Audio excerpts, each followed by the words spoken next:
یو صحابي دی حضرت سعد رضی الله تعالی عنہ د شکل او صورت نه انتهایی کمزوري او د رنگ نه تک تور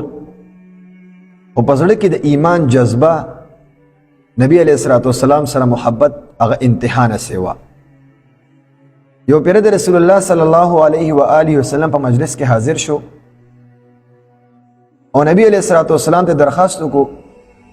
چې رسول الله زما د نکاح خواهش دی خو زما د بدصورتۍ په وجه باندې ما سره څوک نکاح کول نه غواړي او نه ماله څوک خپله لور راکوي نبی صلی الله علیه و آله وسلم خو یو کریم ذات و ورته وی ای ساده ته خفه کېږه ما لاړ شه یو صحابي دی عمر رضی الله تعالی عنہ نوی مسلمان شوی لاړ شه هغه ته زما پیغام ورسوه هغه به درته خپل لور درکړي هغې سره به نکاح وکړي سعد رضی الله تعالی عنہ لاړو عمر رضی الله تعالی عنہ ته دروازه وواله هغه راووتو ورته وایي زه رسول الله صلی الله علیه و آله وسلم رالیږلی یم او زه ستا لور سره نکاح کول غواړم خو نوي مسلمانو له طور طریقو نه هغه شانتې خبر نو او ورته وایي چې نه خو غریب سړی تا سره خو د بدن د پټول دپاره کپړه نشته د شکل و صورت نه کمزورې تا له څنګه زه خپله لور درکړم زه واپس شه لاړ شه هلته لورې دا خبرې واورېدې خپل پلار ته وایي ای بابا جانا دې ته مه ګوره چې دا څوک دی څوک نه دی مالداره دی غریب دی سپین دی تور دی کم نسل والا دی کم نسب والا دی ته مه ګوره دې ته وګوره دی چا رالیږلی دی د چا په فرمان باندې راغلی دی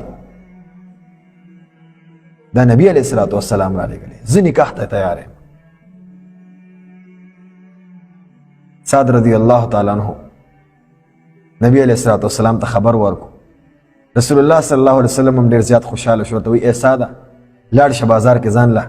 د نکاح دپاره سودا وکړه سعد رضی الله تعالی عنہ ډیر زیات خوشاله دی بازار ته لاړو خپل سودا کوي د واده هلته اواز واورېدو یو اواز کوونکی اواز ولګولو چې ای د اسلام شاه سوارانو ای په نبی علیہ الصلوۃ والسلام باندې سر شیندونکو نبی علیہ الصلوۃ والسلام جهاد لاړو ځان رسوي دې سوچ کې لاړو اوس څوکم زما محبوب د کفار د تورو لاندې وي او زه دلته د خپل خوشحالو کې باخته یم په هغې پیسو باندې ځان له اس واغشتو تورې واغشته او یو پټکي یې ووالو مخ یې پټ کو خپل ځان یې پټ کو او جهاد په میدان کې هغه شرکت کوي د کافرانو صفونه سملی لګیا دی په ډېر جوش سره ډېر جذبې سره لګیا دی جهاد کوي بیا د اس نه راکوشو بیا په پیاده لګیا دی جهاد کوي او په دغه حالت کې په دغه جوش کې په دغه جذبې کې لګیا دی شهید کیږي نبی علیہ الصلوۃ والسلام ته صحابو خبر ورکو چې یا رسول الله سعد خو دلته دی هغه وختي چې کوم لګیو یو ځوان هغه ډېر باکماله تورې چې چلوله هغه ډېر په جذبې سره چې جهاد کولو یا رسول الله خو سعدو نبی علیہ الصلوۃ والسلام د سعد رضی الله تعالی عنہ سر په خپل غیږ کې ږدي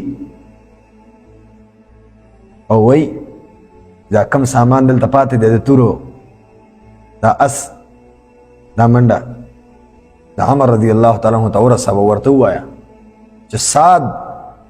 استا د لور نه بهترینه جنې ورته ملو شو هغې سره د هغې نکاح وشوه په جنت کې هورې سره یې نکاح وشوه